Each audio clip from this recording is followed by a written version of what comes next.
cancer, which leads us to our next guest to talk about Relay for Life and the American Cancer Society. So please welcome Stephen Morelli and Amanda Sirica. She is the Relay for Life event leadership team volunteer, and thank you both for being here.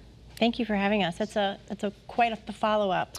We send our condolences to that team. You know, I was just saying though, you'd be hard pressed to find somebody who doesn't have cancer in their world and in their life. And I know, Amanda, you and I have known each other for a very long time, and this is a personal reason why you're doing this Relay for Life for the Farmington Valley. Would you share that?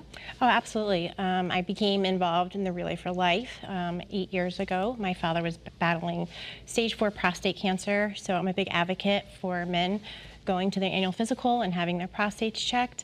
It is a preventable cancer. We started because we were trying to find a cure for Pop-Up for his prostate cancer. My kids were young, and it gave us an outlet to talk about the disease.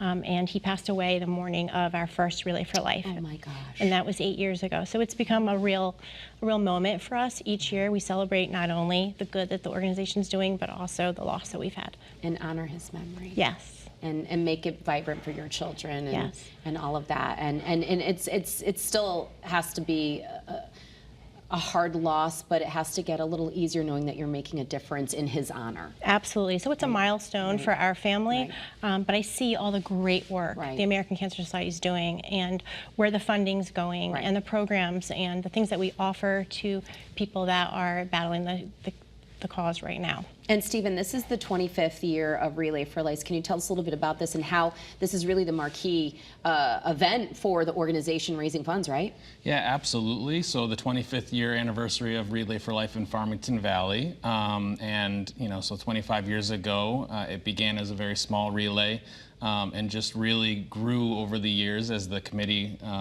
involved lots of really great volunteers like Amanda and others. We were able to grow it into a top 10 Relay for Life in the entire country, actually ranking 8th in the country last year out of 1,200 events.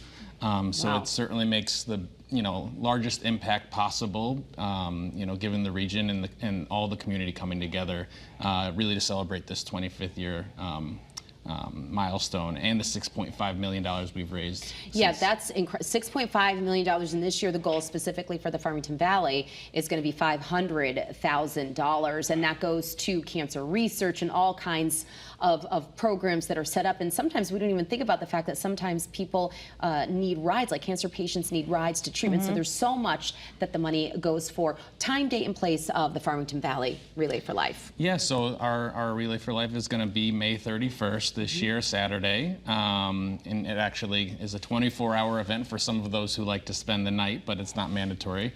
But May 31st at 99 Thompson Road, Avon, Connecticut.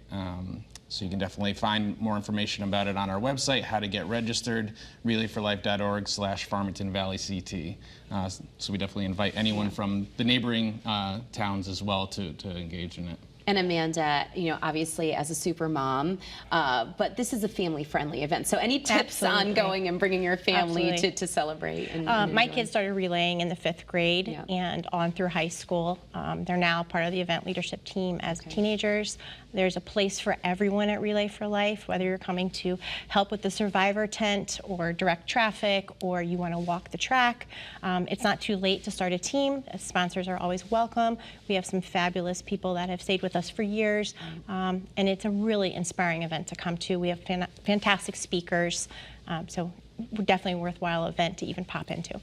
And as far as coming and the way the night goes, can you sort of give people just sort of a brief itinerary of some of the momentous points of the Relay for Life? Sure. I think one of the most inspiring is our survivor lap. All the survivors that walk the track, and we all applaud for them. All of the campsites, every team builds a campsite.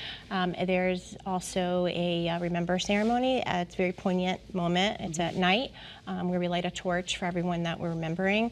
We have a sponsor, or we have a luncheon for all the survivors. So no matter what stage of cancer, or if you are a caretaker, there's something for everyone at Relay for Life. Now, I know you would love for people to sign up and get things registered and things like that, but what if it's a great weekend? And you know how people in Connecticut are. Us New Englanders, we're always so weather focused. But what if it's a beautiful day? Can people just simply show up? Is that okay? Absolutely. You can show up. You can make a donation right at the track. Wonderful. And keep the fun going. It's something that you can pop into. It's something that you can build a team, whether you are a civic organization, a church, a business, a school, or even a family in memory of someone. Great. All right, we're going to pop the information up on your screen right there. Relay for Life of Farmington Valley. You can follow them along on social media. There's all the details to be a part of this event on May 31st. Again, a 24-hour event if you would like to be there for 24 hours, making a difference.